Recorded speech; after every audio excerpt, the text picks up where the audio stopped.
Hi guys, welcome back to the channel. I'm Dr. Downey and today we're going to discuss whether creatine is dangerous. So this is a narrative that is quite commonly used and peddled by doctors who are not well informed about the nutritional supplement. The story about creatine is quite tragic and is one of doubt and then hopefully eventual trust. The problem is it was popularized at the wrong time, and why I say this is because it became popular around the early 90s, and I call this era the post-steroid era. So essentially this era is after the steroid era, where steroids could be bought over the counter at pharmacies or you just needed a script, and where Dianabol was used everywhere. And after this era, doctors became very skeptical of all bodybuilding related substances, and the problem is creatine was introduced at the wrong time. After multiple case reports came out about steroids and their harmful effects, the scientific community, as I mentioned, became very skeptical about any new bodybuilding supplement that reached the market. And herein lies the tale as to why creatine was not so well favored in the past. And if you pull up reviews from the early 90s up to the early 2000s, you will find remarkable claims about creatine and its effect on renal function, and linking it to cases of liver failure. But a lot of these cases were case reports, and case reports are one of the lowest forms of evidence. They also mentioned, and this is quite funny given current circumstances about new drugs being introduced in the market, is that there were no long-term studies, so how on earth could they allow this drug to be out on the market? I mean, that sounds familiar.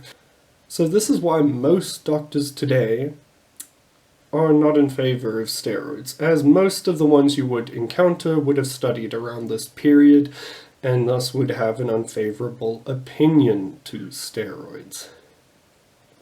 It was around the 2010 period where doctors started questioning these claims and started putting them to the test, and looking back on data that had more reliability than just case reports.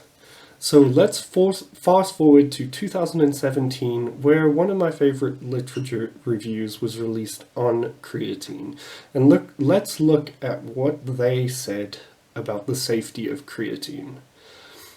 So the only consistent reported side effect, of which there were few, was weight gain, which is kind of to be expected with creatine, as it's osmotic just as carbohydrates are, and when they're drawn into the muscle or used in the muscle, which is their active site, well, 5% is also found in the brain, water is retained because it's osmotic, which means you do have a bit of water retention.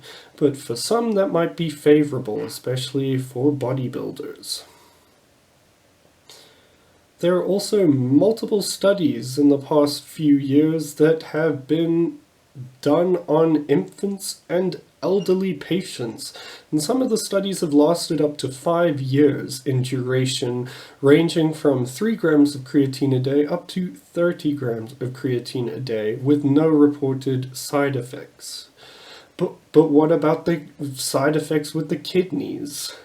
How did these kidneys claims come into fruition is something we need to ask. And that's because in the early days, the earliest case reports were done on individuals who had renal failure after saying they ingested creatine.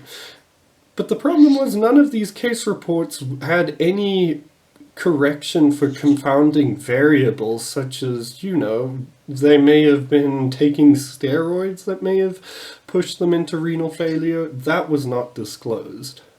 Furthermore, there was, however, a study done in rats with cystic kidney disease who had shown progression when they were given quite high doses of creatine. And this eventually led to the unfavorability of creatine and it being assumed to be toxic to the kidneys. But as you can see, there were case reports and one study done in rats, which is very weak evidence. And most doctors realized this was very weak, so they wanted to test it again.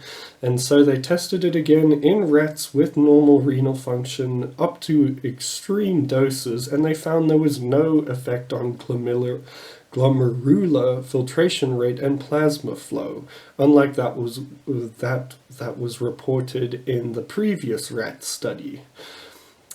Furthermore, Portman et al. And all his co-workers found that dosages ranging from 10 grams a day to 30 grams a day for up to 5 years had no effect on renal markers or renal function.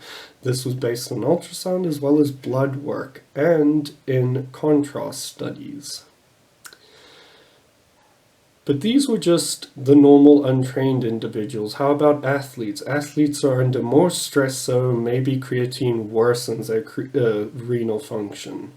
Well, 5 to 10 grams of creatine a day for 21 months was used in American football players in quite a large study, and it was found that there were no effects on renal markers, which is not surprising.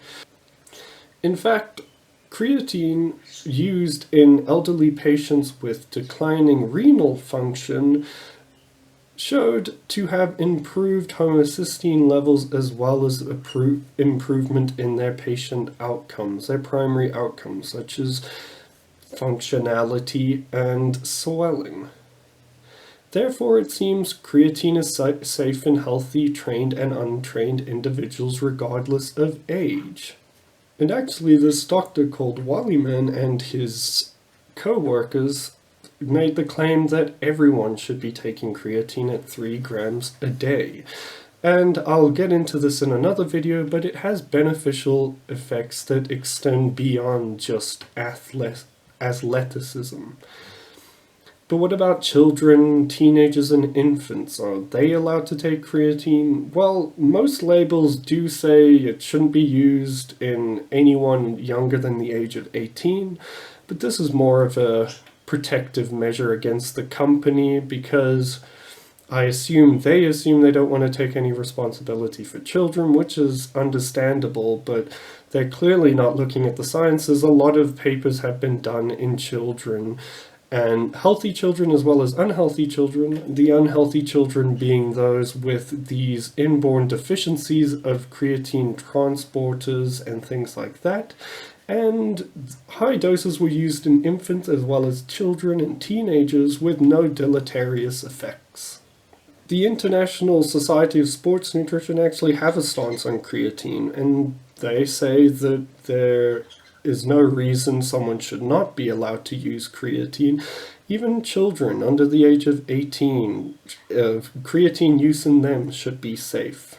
So that's all the data there is on the safety of creatine. As you can see, creatine is safe to use in mostly everyone, even in individuals who do have predisposing renal diseases.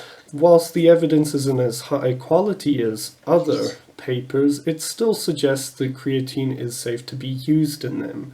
And I hope this video helps change the mindset of doctors, if doctors are watching this, because their opinions on creatine are outdated and not evidence-based in the slightest. So thank you for watching this video. I hope you enjoyed it, and I will see you in the next one.